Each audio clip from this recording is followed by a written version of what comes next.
आज उसे ना फरा गोगी की लूट मार का जवाब दे पा रहा है और ना ही जो है वो अपनी अहलिया मोहतरमा जो है उसके नाम पे जो अल कादर ट्रस्ट के नाम से ज़मीन हासिल की है, जिसके सबूत, जिसकी रजिस्ट्रियाँ, जिसके इंतकाल मौजूद हैं, ना वो जो है वो उसका जवाब दे पा रहा है। आज जो कहता था कि मैं बड़ा पॉपुलर हूँ, मेरी जो है वो पॉपुलैरिटी बहुत ज़्यादा है, आज वो कह रहा है मेरे साथ किसी का राब्ता ही नहीं है, कोई मेरे साथ राब्ता करता ही नहीं है। क्वालिटी बहुत ज़्यादा है, आज वो कह रहा है मेरे साथ किसी का राब्ता ही नहीं है, कोई मेरे साथ राब्ता करता ही नहीं है, कोई मेरा फ़ोन नहीं सुन रहा। आज हालत ये है कि जो लोग उसकी साइड पे खड़े होके बड़ी बुलंद बुलंद बातें करते थे, मुंह से आग बरसाते थे, आज उनका हाल ये है कि वो टीवी पे आते हैं, मीडिया पे आते हैं और कहते हैं कि जी मैं पिछले 3 दिन से कैद तन्हाई में था, तो लिहाजा अब पीटीआई को खुदा हाफिज़, इमरान खान को अल्लाह हाफिज़। अब हालत उनकी ये है कि 10-10 दिन की, एक हफ्ते की कैद जो है वो उनसे बर्दाश्त नहीं हो रही और वो सब जो है वो अपनी पार्टी को और इसे छोड़ के जो है वो भाग रहे हैं। जब यही फ़र्क है एक सियासी जमात में, सियासी लीडर में और सियासी कारकुन में। आप ये देखें कि हमारे कायद के ऊपर जब मुश्किल वक्त आया तो उन्होंने कोई इस किस्म की बातें नहीं की, उन्होंने सिर्फ एक ही बात की कि मैं अपने मामले को अपने रब पे छोड़ता हूँ, मैं अल्लाह पे छोड़ता हूँ। और आज देखें कि अल्लाह ने कैसा इंसाफ किया है, अल्लाह ने कैसा इंसाफ किया है कि मेरे कायद को भी और दूसरे कायदीन को भी जो जमात में यहाँ पे मौजूद हैं, उन सब को जो है वो सुरखरू किया है। और क्या कभी किसी ने पिछले 3.5 साल में, 4 साल में या उससे पहले भी जब कभी पार्टी के ऊपर बुरा वक्त आया, कभी किसी ने इस किस्म की आवाज़ें सुनी थी कि जी मैं पार्टी छोड़ के भाग रहा हूँ, मैं कैद तन्हाई जो है वो नहीं काट सकता, मुझे फैमिली याद आती है, और मई का महीना जो है इसमें गर्मी बड़ी होती है, कैद में जो है वो जेल में जो है वो गर्मी बहुत ज़्यादा है। ये हालत है इनकी कि खुद को कहते थे कि हम जनाब बहुत बड़े सियासी लीडर हैं और सियासी कारकुन हैं।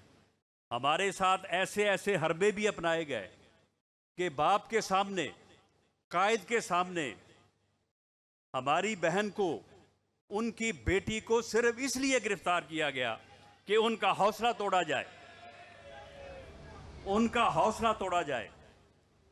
पार्टी के सदर, वज़ीर आज़म पाकिस्तान, अल्लाह ताला ने उन्हें कहा अदालतों के सामने से, जेल की काल कोठड़ी से उनके सब्र का कैसा इनाम दिया कि वहाँ से उठाया और उन्हें आगे वज़ीर आज़म हाउस में बिठाया।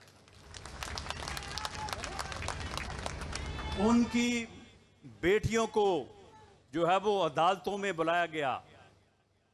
इन सब चीज़ों को हमने सब्र के साथ और हौसले के साथ जो है वो बर्दाश्त किया।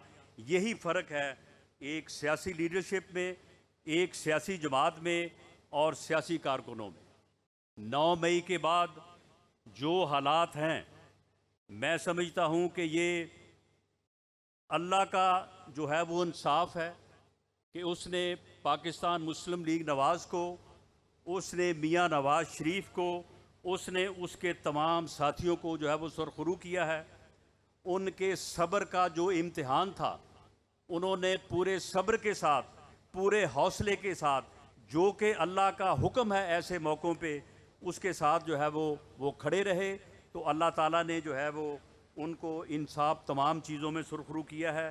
इंशाअल्लाह ताला अब हालात ऐसे हैं कि आप जो है वो पूरे हौसले के साथ, पूरी जुर्रत के साथ आगे बढ़ें।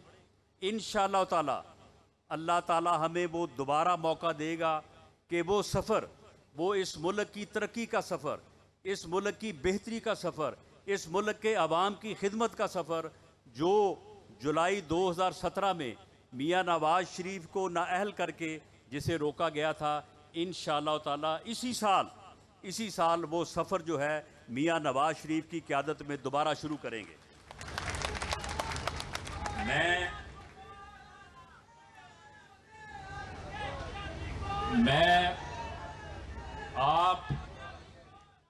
मैं आप मुअज़्ज़ज़ मोहतरम मेंबरान मरकज़ी जनरल कौंसिल पाकिस्तान मुस्लिम लीग नवाज़ की खिदमत में ये अर्ज़ करूँगा कि जो बेहतरीन सलाहियत के साथ, डिवोशन के साथ जो हो सका वो पार्टी की खिदमत की है। पार्टी की तंजीम को मुनज़्ज़म और मुतहर्रिक करने की जो है वो कोशिश की है। और अगर आपने दोबारा जो है वो हम तमाद का इजहार किया तो इंशाअल्लाह ताला इस खिदमत को इसी खरूज के साथ जो है वो जारी रखेंगे। आपका बहुत शुक्रिया।